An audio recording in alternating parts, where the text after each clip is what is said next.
Vamos Só para lá. colocar em números, que eu estou aqui com eles, o Hamas nos últimos dias liberou mais de 100 reféns israelenses, esse pelo menos o número oficial, mas as entidades palestinas dizem que do lado israelense existem 7.200 palestinos detidos, não apenas por conta dessa guerra, nós estamos falando, obviamente, de uma maneira geral, 7.200 prisioneiros mantidos por Israel, entre eles 88 mulheres e 250 menores.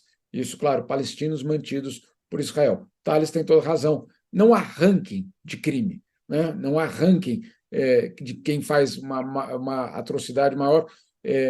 Claro, nós podemos estar indignados com a situação em Gaza, nós podemos e devemos denunciar todas essas violações, mas também devemos deixar muito claro que manter reféns é um crime tão odioso como qualquer outro. Portanto, não há como você minimizar essa existência, obviamente, desses israelenses mantidos como reféns por parte do Hamas. Lembrando que no direito internacional, a manutenção de reféns é proibida. Não há, mas isso a gente vai negociar, ou isso, não. Não há negociação, não há nenhum tipo de condicionalidade. A manutenção de reféns civis é algo proibido pelo direito internacional.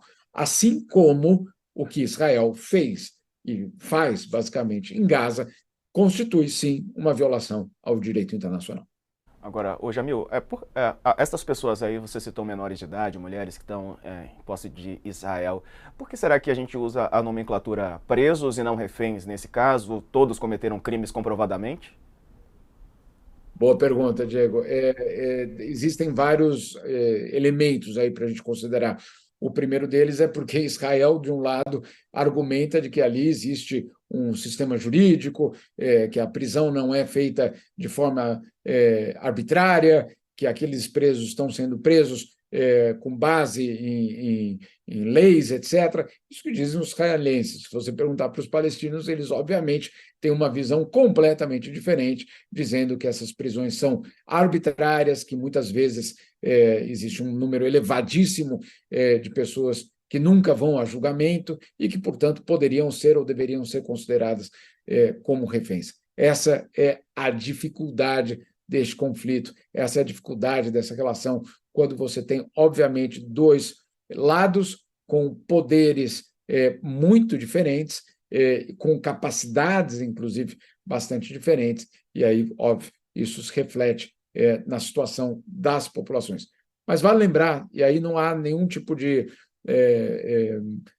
Não há palavras ou argumentos que justifiquem você, de um lado ou de outro, quando você fala de civis, qualquer civil que sofra qualquer tipo dessas arbitrariedades, ele ali está sendo basicamente alvo de uma violação muito grave que precisa ser lidada.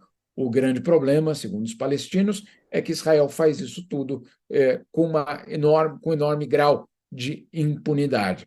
Se você pergunta para os israelenses, eles dizem que é o Hamas que faz isso tudo com impunidade, porque, afinal de contas, está ali há tantos anos e a comunidade internacional continua aturando a presença do Hamas. Enfim, a guerra dessas versões, cada vez mais complicada, e não há nenhuma dúvida, Diego, de que com esse momento da guerra, com esse momento desse conflito, porque muita gente, ele começou dia 7 de outubro. Não, não começou dia 7 de outubro. Vamos deixar muito claro aqui que isso aqui é a mais recente etapa, pode ter começado no dia 7, mas é só a mais recente etapa de um conflito que soma camadas e camadas de violações. E aí, principalmente, não há nenhuma dúvida de que o que a população em Gaza vive é extremamente desolador.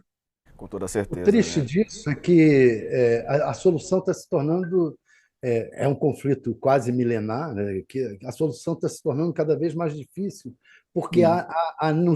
dos dois lados grupos que acreditam que a única solução é o extermínio do outro grupo.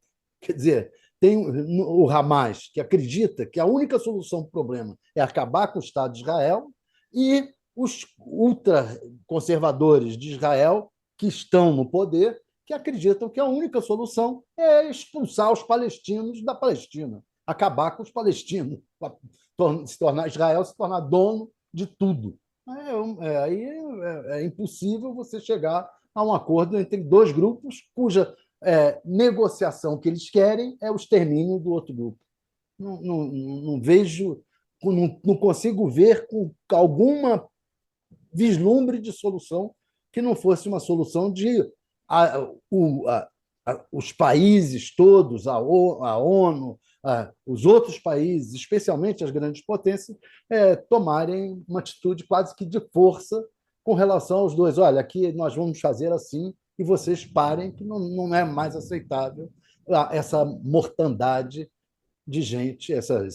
Tem crianças, no caso da prisão em Israel, dos palestinos, crianças que estão presas porque jogaram pedra. Isso. Não é possível esse tipo de coisa.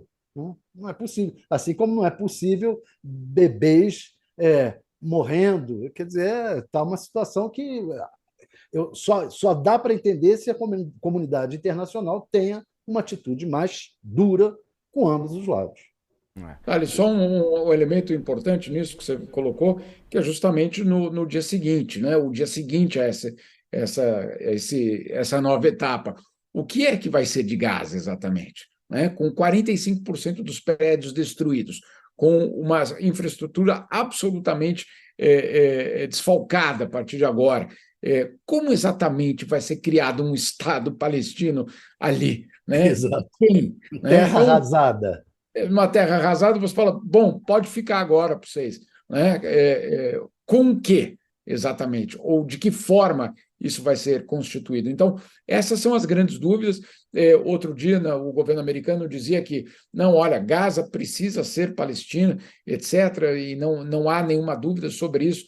Não, dúvida você pode até não ter, mas, obviamente, a questão vai ser quem é que vai reconstruir?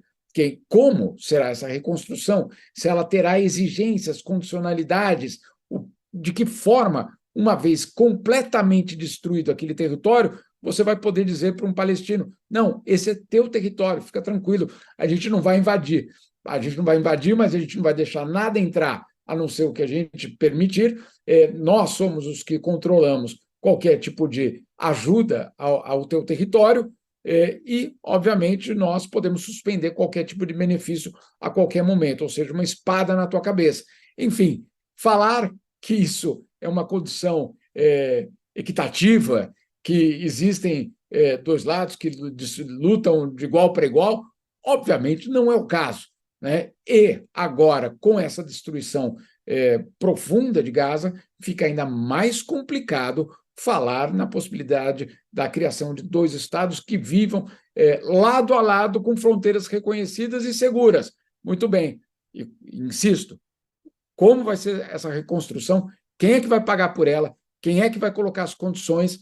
E se essas condições, né, Thales, vão ser políticas também. Só aceito dinheiro ali se for para esse grupo ou para aquele. Não estou falando nem de terrorismo, estou falando de grupos políticos. Né? Eu só deixo entrar cimento, o básico, né? Cimento, se eu souber que aquele meu grupo que eu favoreço ou que não quero que receba, não vai receber.